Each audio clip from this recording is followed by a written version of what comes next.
C'est une première qui fait salle comble. La foule des grands jours se presse à l'entrée de l'école du génie de l'eau et de l'environnement pour ce débat strasbourgeois. Son instigateur, le député En Marche Thierry Michels, qui joue ce soir le rôle d'animateur et de médiateur. C'est aux élus de la République de montrer l'exemple, de s'engager dans le débat.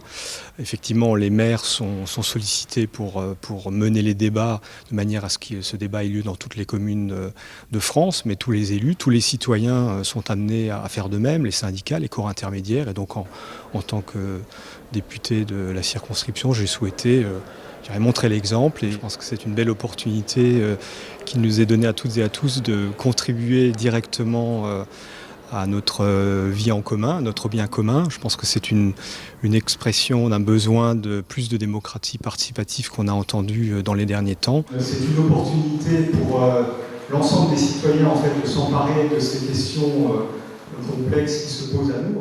La transition énergétique, c'est le sujet qui a retenu l'attention de tous pendant 2 heures. Tour à tour attentif, studieux, dubitatif, mais toujours participatif.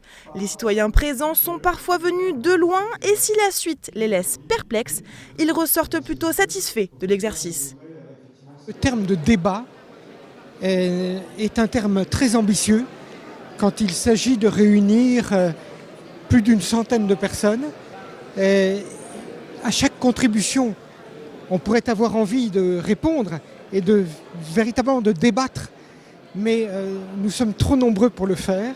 Je ne vous cache pas qu'au départ, je me suis demandé si c'était vraiment une bonne idée de venir et je suis vraiment contente d'avoir alloué ce temps au débat.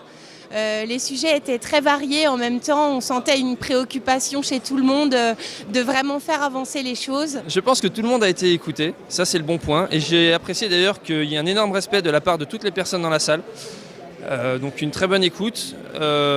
Après, est-ce que ça va changer quelque chose? Là, c'est plus en notre main, nous on a apporté chacun nos idées, des avis. Ce que moi j'attends de voir, c'est le après, ce qu'ils vont faire de tout ça, comment ils vont rapporter tout ça. Est-ce que ça va donner? Est-ce qu'ils vont en tenir compte? Est-ce qu'ils ne vont pas en tenir compte? Et après cette première encourageante, le député est prêt à remettre le couvert. Il organise en effet 3 autres débats. L'enjeu maintenant, c'est de comment tirer de toute cette matière très riche, trouver des inflexions, des modifications, des améliorations qui peuvent être faites sur les projets de loi qui vont être examinés au Parlement, qui peuvent impacter le projet de loi finances 2020. Donc je trouve que c'est encourageant. Une synthèse de la rencontre sera prochainement disponible en ligne. En attendant, les débats se prolongeront jusqu'au 15 mars.